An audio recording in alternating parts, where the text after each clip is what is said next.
uh, pernah datang seorang militer ke sini. Katanya dia, kalau keluarga saya nggak dibebaskan, saya luluh lantahkan Kejaksaan Agung. Saya bilang silahkan aja. Ini gedung punya rakyat, punya negara. Kalau memang dia mau silahkan aja. Ada, tapi tidak langsung ke saya. Seperti apa itu, Pak? Ada yang mau ngasih saya 2 T. 2 triliun. Pernah mau dikasih 2 triliun untuk apa, Pak, itu, Pak? Ya supaya perkaranya nggak jadi.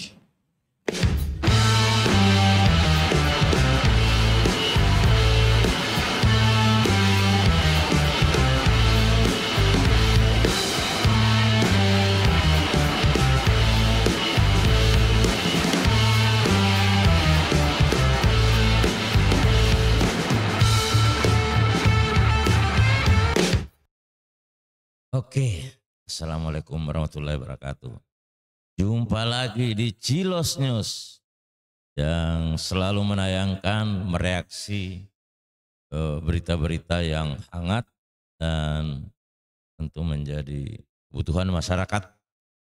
Oke, ini eksklusif wawancara Bapak Jaksa Agung yang kita tahu sekarang lagi maraknya koruptor yang lagi dibawa kendali Jaksa Agung yang sampai 1 kuadriun temuan dan dalam proses. Semoga Jaksa Agung selalu diberi kesehatan, kekuatan, dan yang tentunya yang paling harus dikuatkan adalah keyakinan, karena tidak gampang. Dan ini menjadi taufik. Garis besarnya bahwa kira-kira tekanan-tekanan apa dan ancaman apa dalam penegakan hukum yang dilaksanakan Kejaksaan Agung yang kita tahu gencarnya luar biasa. Mafia-mafia mereka khususnya dari Pertamina, mereka tangkap pada 9 orang di awal dan bertambah terus. Kemudian iming-iming suap, ini juga kita dengar nanti seperti apa Jaksa Agung dalam hal ini tentu ya ancaman, iming-iming dan lain sebagainya itu pasti sudah bercampur baur. Tinggal bagaimana Kejaksaan Agung menyikapinya. Begitu juga bagaimana persepsi publik tentang kasus korupsi, dan ya ini kan kita masyarakat biasa ada yang abu-abu seperti kasusnya Tolembo dan lain sebagainya. Itulah. Kemudian prinsip-prinsip dalam penegakan keadilan itu kan saya kira dari Jaksa Agung sudah sangat paham dan tidak mungkin melangkah ceroboh gitu loh. Jadi kita langsung aja bagaimana diskusinya, bagaimana wawancaranya Pak Jaksa Agung. Kita lihat langsung di video ini. Di dalam penegakan hukum nggak ada ya. Paling besar bohong tekanan, kalau tidak ada paling besar tekanan yang pernah Bapak alami apa, Pak? Satu saja, Pak. Dalam kasus perkara atau apa? Selama sepanjang karir dalam perkara menangani kasus. Kalau itu disuruh hentikan, ya itu. Berarti ketika disuruh menghentikan tidak kasus, pernah saya lakukan. Ada ancaman dong, Pak. Ancamannya pernah diancam seperti apa, Pak? Pernah datang seorang militer ke sini. Katanya dia, kalau keluarga saya nggak dibebaskan, saya luluh lantahkan Kejaksaan Agung. Saya bilang silahkan aja. Ini gedung punya rakyat, punya negara. Kalau memang dia mau silahkan aja. Kemudian ada dalam penanganan perkara sawit pernah ada juga, yang sawit yang lama ya. Ini di belakangnya bintang 3, ya suruh datang ke sini. Saya mau ketemu orangnya. Tapi kan tetap sebagai manusia pasti ada rasa takut, pasti ada. Bohong kalau nggak ada rasa takut. Tapi sebagai manusia pasti ada. Tapi insya Allah saya akan lalui. Saya sudah serahkan diri bahwa saya ini pengabdi dan pengabdian saya yang terakhir. Usia saya juga sudah tua. Itu tadi kalau dari sisi tekanan. Kalau dari sisi iming-iming Pak, iming-iming terbesar apa yang pernah disampaikan ke Bapak tapi Bapak tolak? Ada, tapi tidak langsung ke saya. Seperti apa itu Pak? Ada yang mau ngasih saya 2T. 2 triliun.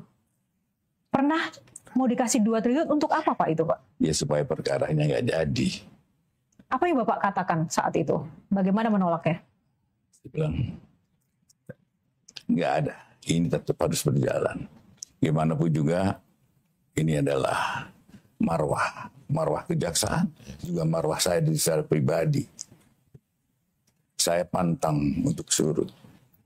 Saya jadi tersentuh tadi Pak dengan ucapan-ucapan Bapak. Tapi saya kalau boleh angkat Pak satu aja yang belakangan ini terjadi. Ada anggapan publik yang menilai bahwa semua kasus yang hari-hari ini naik itu sebetulnya antara dua. Bahwa mau mengganti para pemain korupsinya atau yang kedua ingin menyerang lawan saja dalam hal ini.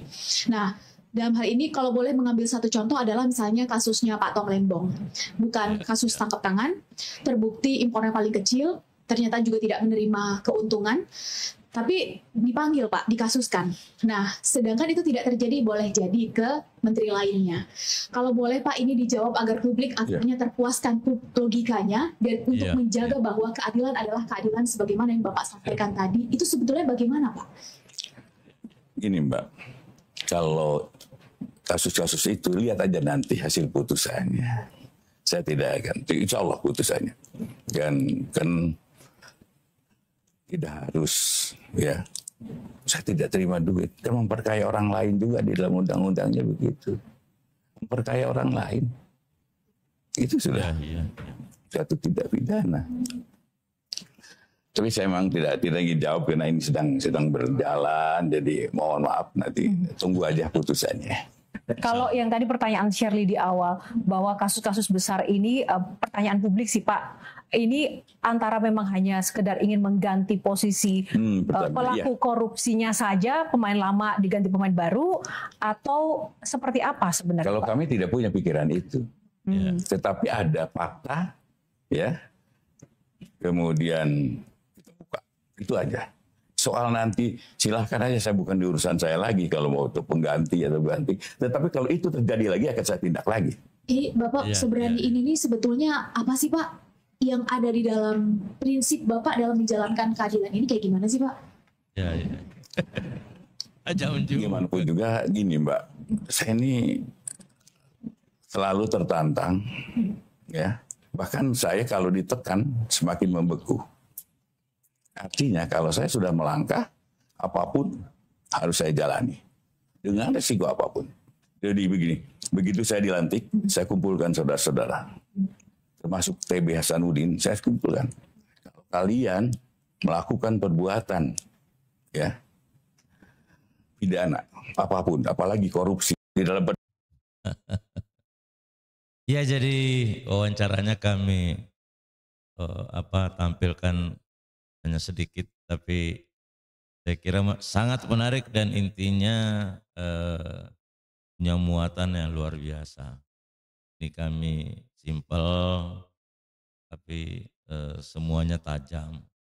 Kenapa? Takutnya membosankan kalau terlalu panjang. Jadi pada intinya, yaitu tadi bahwa Jaksa Agung itu sudah bertekad bulat dan sudah siap, mungkin hampir sama dengan Pak Prabowo, bahwa siap mewakafkan sisa umurnya yang menurut dia ya yang lagi. Itu suatu prinsip kemanusiaan luar biasa. Bagi insan yang beragama mestinya harus seperti itu. Karena kita tidak ada yang panjang. Oke, kita bahas. Jadi dalam wawancara tadi itu dibahas ada tekanan, ancaman serta iming-iming yang pernah dialami oleh Kejaksa Agung sendiri pelaku penegakan hukum, terutama dalam pemberantasan korupsi. Nah, ini kan pemberantasan korupsi memang ya orang korup ini kan banyak duit dan pemberani juga ya, kalau boleh kita katakan ya sedikit tidak punya malu lah, sehingga beraniannya muncul. Nah itu yang jadi dari apa namanya wawancara tadi ditanyakan ya, apa tekanan aman yang pernah dialami oleh apa namanya Jaksa Agung. Beliau itu akan mengaku bahwa pernah diancam, pernah mendapat tekanan untuk menghentikan kasus tertentu, masuk ancaman dari pihak ancaman ekstrim pernah juga diterima seperti mengancam untuk menghancurkan, melululantahkan Kejaksaan Agung. Dan saya kira dengan jawaban yang singkat dan sangat rasional cara jawabnya, itu bahwa ya ini kan milik negara, milik masyarakat. Juga ada ancaman dari kelapa sawit, dari pejabat tinggi kalau tidak salah bintang 3 tadi. Jadi beliau juga mengakui bahwa ya sebagai manusia biasa saya yakin bahwa tidak ada yang tidak takut. Rasa takut ada sih, tapi ya itu tadi sudah berkomitmen untuk menegakkan keadilan dengan sisa waktu ada. Kira itu dari tekanan-tekanan tadi yang sempat disampaikan, dan kemudian mengenai iming-iming suap, ya beliau luar biasa ini.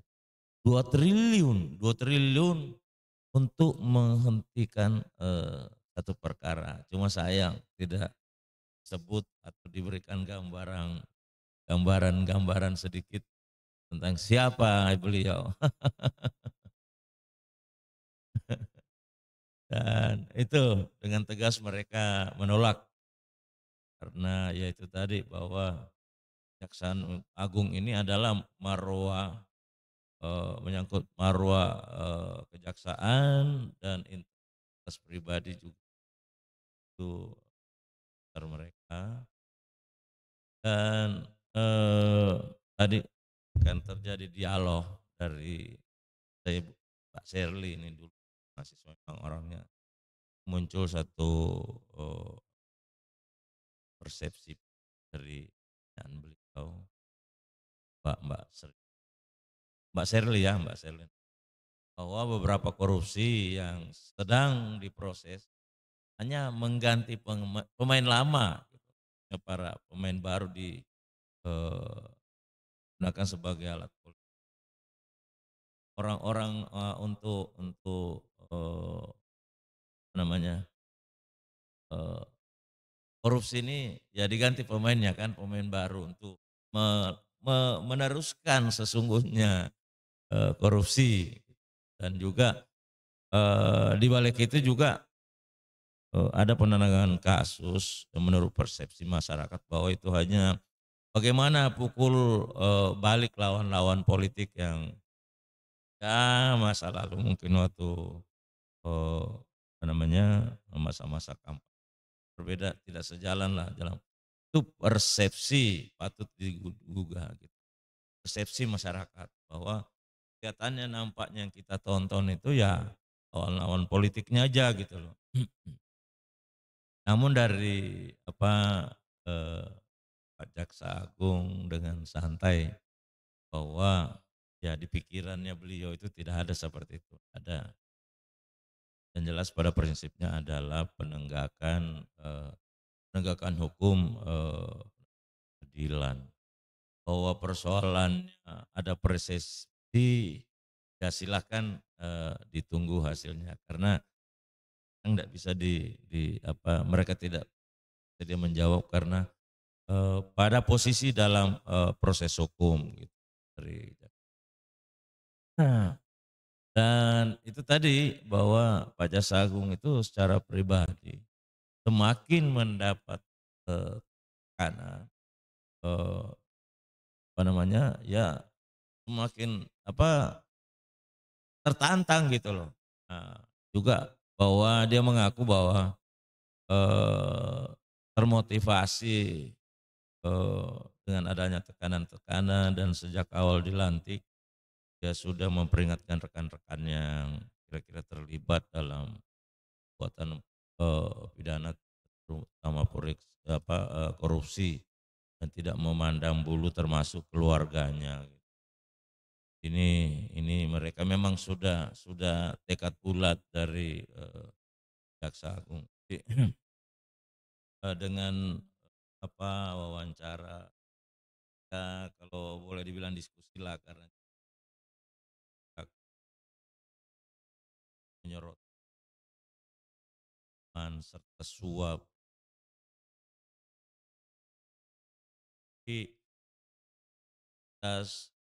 Prinsip tetap dijunjung tinggi oleh dengan harapan yang sangat besar betul-betul Jaksa Agung ini adalah bentuk hukum kemudian tanpa memandang bulu. Oke, saya kira itu. Terima kasih banyak sudah menonton dan semoga bermanfaat. Salam dari Cilos News yang selalu menampilkan berita-berita hangat, terupdate yang kira-kira menjadi isu di masyarakat pada saat. Terima kasih. Assalamualaikum warahmatullahi wabarakatuh.